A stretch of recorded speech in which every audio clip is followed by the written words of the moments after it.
अफसोसनाक खबर शामिल करेंगे रावलपिंडी से। रावलपिंडी के इलाके मंदरा में रात लापता होने वाली 7 साला बच्ची की लाश मिल गई है। मजीद जानते हैं डॉन न्यूज के नुमाइंदे ताहिर नसीर से। ताहिर नसीर, मजीद इस मामले का बताइएगा। जी देखिए, मंदरा का एक इलाका है, 7 मरला स्कीम इस जगह का नाम है। यहाँ पे एक 7 साला बच्ची शफक जो घर से खेलने के लिए निकली तो ताहम बाद उसकी लाश ज़ेर तमीर मकान से बरामद हुई है। पुलिस हुकाम का ये कहना है कि बच्ची के जिस्म के ऊपर तशद्दुद के वाज़ह निशानात मौजूद है। फोरेंसिक टीम ने भी मौके पर जो है वो तलब कर ली गई है।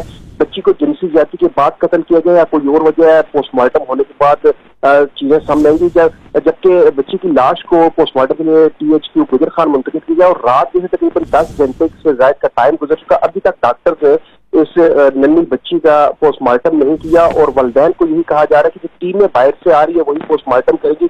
ताहम डॉक्टर दस्तयाब न होने की वजह से बच्ची का पोस्टमार्टम न हो सका। पुलिस जाए वकुआ पर पहुंच चुकी है और वहां से फोरेंसिक टीमें भी मौके पर पहुंची है और शवाहिद इकट्ठे किए जा रहे हैं। पुलिस हुकाम का ये कहना है कि पोस्टमार्टम के बाद असल वजूहात मालूम हो सकेंगी, क्या बच्ची के साथ ज्यादती भी हुई है या नहीं। जी ताहिर नसीर अपडेट कर रहे थे, आपका शुक्रिया।